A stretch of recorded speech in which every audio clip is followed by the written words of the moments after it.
Hello everyone, hope you're well. It's been a while, a very long while since I've posted. Um, just the hobby took a back seat for quite some time and real life, etc. got in the way. But back at it with a vengeance in the new year.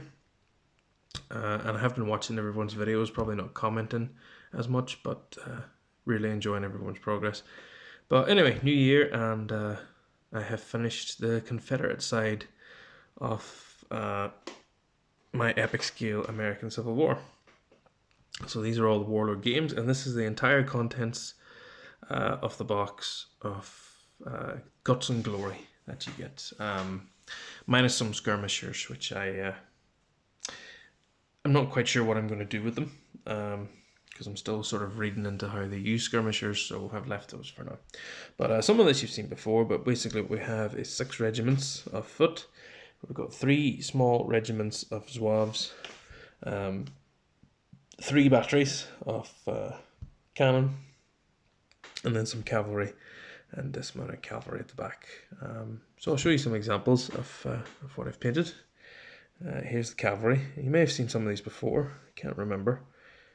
I decided just to base the cavalry on 80 by 40 MDF in a V-shaped formation, just because I think that looks slightly more cavalry-like than the straight line on the very thin base. Yeah, the thin base I had, which is what the infantry's on, the cavalry sort of overlap it, which just to me wasn't very aesthetically pleasing, so I stuck them on a slightly larger base and are able to arrange them in a V shape, which I just think looks more effective. So there's 3 regiments of those, and Confederates are quite fun to paint because they didn't really have a uniform as such, particularly as the war went on. And you had soldiers in grey, soldiers in butternut, and even just examples of soldiers in civilian clothing because they had to make do. Their supply lines were very quickly cut off by the Union. And then you've got the dismounted cavalry, and I've done these separate so that when they dismount, this becomes the marker on the battlefield of where they've left their horses, so they can advance forward, take some pot shots at the Union, and then retreat back, mount up, and ride away again. That was their tactic. So every regiment of cavalry has got its dismounted counterpart. These you have seen before. The flags are probably wrong. Apologies. I just clipped off flags that were next to each other in the box set and put them together. But yeah.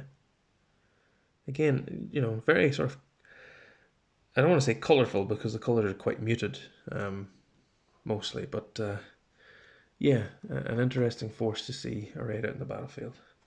And then there's some cannon as well, which look quite good. That'll focus. So 6 cannon, 6 regiments, and then the Zouaves. And these are the Louisiana Tigers. Tried my best to do the thin blue stripes on 12mm figures, but these I like putting together. They add a nice splash of colour, and you do get enough for 3 small regiments. These are South Carolina, I believe. Still need to tidy up the flags a little bit, but yeah, they look pretty good.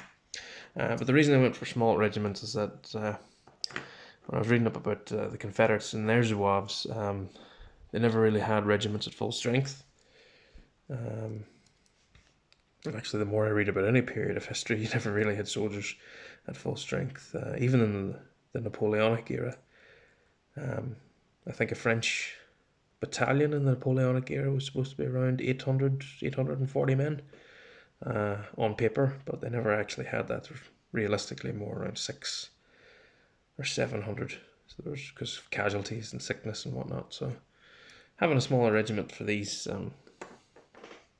I think, works historically.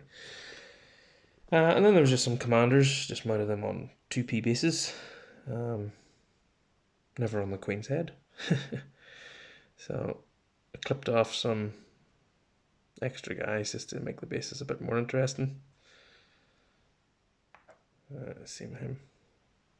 And just clipped that commander's head, turned it to the side. The commanders all look the same, which is a little bit annoying, but at this scale, you don't really notice. And then just kept him standard on his own to lead the cavalry. So that's it. There should be enough there for 3 brigades, I suppose. You could make, you know, a brigade out of. There's 1 brigade. You could have a horse brigade with artillery support, and then just divide up the zouaves or add them to one of the infantry brigades to make it a bit bigger. But yeah, so that's the Confederates for now. And I've started to paint the Union, which I will show you in just a second. Okay, so here are the Union that I've painted so far, which has completed 4 regiments of infantry. And my goodness, but these were so straightforward to paint. The Union uniforms being very uniform was a nice change. So it's just dark blue jackets, light blue trousers, faces, beards, muskets, and off you go. So they're all quite identical, so I'm not really going to show you all of them. But yeah. Now they look a bit grubby. I know some people are probably going to say that, but I'm leaning more and more as I wargame into armies looking a bit more battle worn and grubby, because that was the reality of it, especially back, 150, 160 years ago. And I keep going back now to that. There's a quote by someone in Wellington's army during the Peninsula Campaign that said, "We're not an army of red coats. We're an army of brown coats," because the dye ran and all the soldiers were covered in dust. So a little bit of grime, I think, helps make the models look a bit more realistic. So this is a work in progress. So I just block in all the faces and the beards with flesh colour, and then I go over it with the black then just to tidy up the beards a little bit. So this, there's 2 more regiments. So there's 4 complete regiments here, 2 more to be painted. That came from another box of Guts and Glory, which you can see just in the corner there, which is great value for money, because it does give you the 6 regiments and a little bit of room to make more.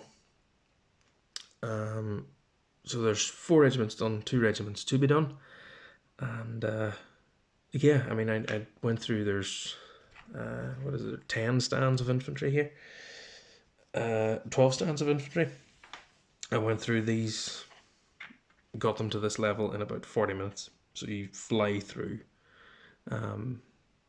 epic scale, particularly when it comes to very uniformed troops like the Union. So very happy with that. And then over the weekend, I built and painted these, which is just some terrain. And nothing spectacular or fancy about these, just lovely pieces from Sarissa.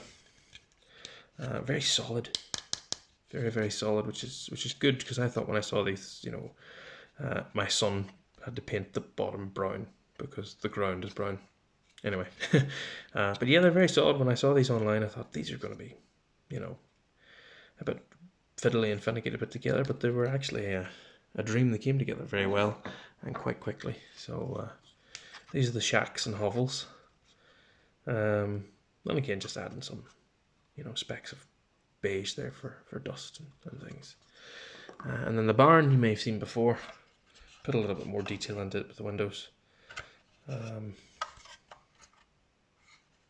I might do that to other pieces, I don't know. But that was the barn. It's quite large, which is quite nice. And then a church, which is quite a nice thing to paint. And it looks very well next to the soldiers. So that's that. So that's where I am, epic-wise. Hopefully it shouldn't take me too long to finish the Union. Once I've done these, I'm going to do the artillery, and then move on to the cavalry and the zouaves, and hopefully, all being well, end of February, the that'll be two forces for the American Civil War ready to hit the tabletop. Thanks for watching. It's nice to be back, and shouldn't be too long until the next update. And hope everyone's keeping well. Happy wargaming.